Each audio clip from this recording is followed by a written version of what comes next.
Беса на Касами ја оцени како скандалозна одлуката на апелацискиот суд Скопје судскиот предмет за логото и името на партијата да се врати на повторно судење.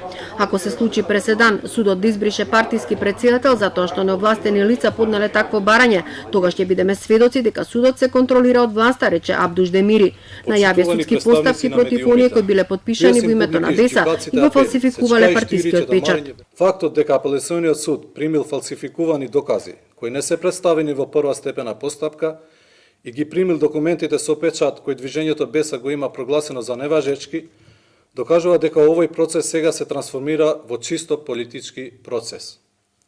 Јавно ги прашуваме судиите на апелациониот суд, што ги потикна да донесуваат таква скандалозна одлука на денот кога се гласаше владата. Крилото на Гаши е задоволно од одлуката на апелацискиот суд. Се надеваат дека на повторното судење ќе успеат да докажат дека тие имаат право на името Беса.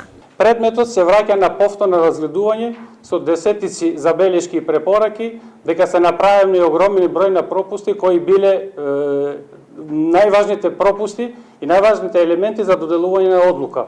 Значи, сите тие пропусти ќе бидат разгледани во основниот суд и ние сме повеќе од убедени дека таа одлука ќе биде веќе завршена од тие докази кои ги разгледал апелационниот суд кој е поголем орган во правдата ќе бидат земени предвид и во основниот суд. Превирањата во Беса и судскиот процес околу регистрацијата на партијата траат веќе неколку месеци. Основниот суд Скопје 2 неодамна донесе одлука Беса да остане на Билал Касами, додека крилото на Африм Гаши требаше да формира нов политички субјект. Апелацискиот суд сега пресече дека целиот предмет треба да се врати на повторно судење.